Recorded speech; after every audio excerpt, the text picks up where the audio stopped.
बानी पीटीआई ने मुल्क का हर सतह पर बेड़ा गर्क कर दिया है। पीटीआई जानबूझकर अदालतों और जजेस को टारगेट कर रही है। फयाजुल हसन चौहान की बोल के प्रोग्राम तब्दीली में गुफ्तगू, कहा बल्ले का निशान किसी को नहीं मिलेगा। पीपल्स पार्टी पंजाब से वॉश आउट है।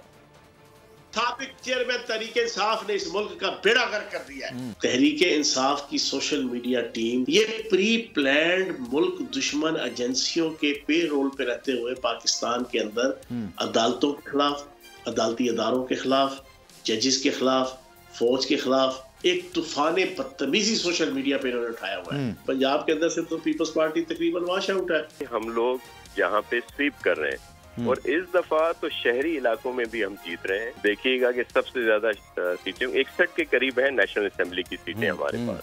हम चाहते हैं कि पीटीआई जो है इलेक्शन प्रोसेस में हिस्सा ले और उनका निशान भी होना चाहिए। ये तो हम कह सकते हैं कि जो पाकिस्तान की 3 बड़ी जमातें हैं उसमें पीटीआई भी एक जमात है। लेवल प्लेइंग फील्ड तो है नहीं, तो इसलिए जो आखिरी उम्मीद की किरण है वो तो सुप्रीम कोर्ट ही है और तो या हाई कोर्ट है। सब्सक्राइब करें और बेल दबाएं ताकि कोई खबर रह न जाए।